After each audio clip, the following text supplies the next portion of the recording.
This woman threw acid on her boyfriend's face, and this case might be too gruesome to mention. This case takes place in the UK. On the morning of September 23, 2015, a woman named Dr. Nick White was awoken by the sound of her doorbell ringing and by the sounds of screaming and shouting.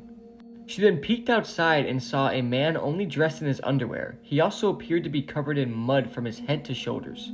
The man was screaming and begging for help, and then a man named Thomas Sweet came out of one of the flats down the street with a golf club. He wasn't an attacker, he just heard the screams and was worried somebody needed help.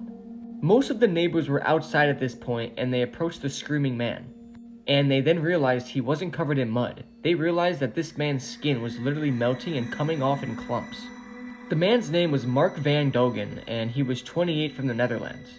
He worked as an engineer and had a longtime girlfriend who was a 48-year-old woman named Berlina Wallace. In August of 2015, their relationship started to break down. Mark's friends said they would often see scratches all over Mark's body, and on one occasion, Berlina poured boiling water on Mark while he slept. So, Mark left the relationship and met someone new. On September 2nd, 2015, 21 days before Mark was found in the street, Berlina had gone on her computer and looked up a weird topic: acid attacks. She looked at and studied 82 cases of these attacks. She then went on Amazon and purchased a bottle of concentrated sulfuric acid. On that same day, Mark called the police saying Berlina was harassing him and his new girlfriend. Berlina had called Mark's girlfriend numerous times, but when she picked up, Berlina wouldn't say anything. Mark even called his father this day, saying he was honestly scared of Berlina. Despite his fears, on the night of September 22nd, Mark went to Berlina's flat to tell her the relationship was indeed over, and just try to make some sort of amends. But Mark had also decided to stay the night. At around 3 a.m. on September 23rd, Mark was sleeping in bed and Berlina got up and walked into the kitchen. She then poured the acid she had bought into a cup and then went back to the bedroom. She then woke up Mark, laughed at him, and said, "If I can't have you, then nobody can." Berlina then threw a large amount of concentrated sulfuric acid directly into Mark's face. Mark was instantly in a tremendous amount of pain. He was able to run outside and neighbors came to his assistance. They found him screaming in agony and begging for someone to help him.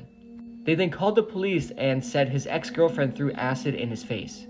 The paramedics then arrived and found Mark in a terrible state. He was foaming from the mouth and had severe chemical burns on his face, chest, shoulders, arms, and legs. They then rushed Mark to the hospital, and on his way there, he kept saying he couldn't see anything.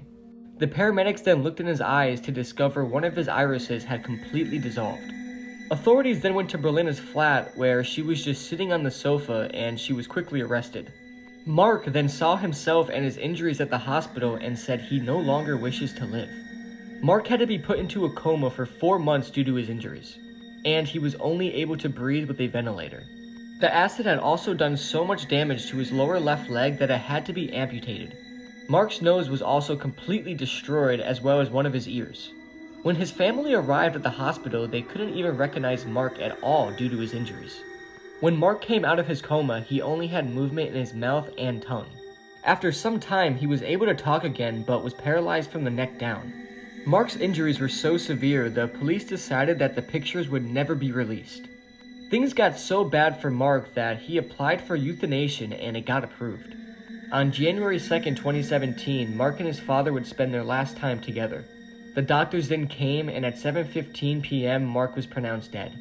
Berlina was cleared for murder and manslaughter, but was found guilty of throwing a corrosive substance with intent. Berlina was sentenced to a minimum of 12 years in prison, which is nothing for the crime she did. Another thing that is crazy is the fact that there isn't one picture of Mark. It really makes you wonder just how bad his injuries were and how bad he looked. This is one of the most awful things I've ever heard, and I hope Berlina rots away.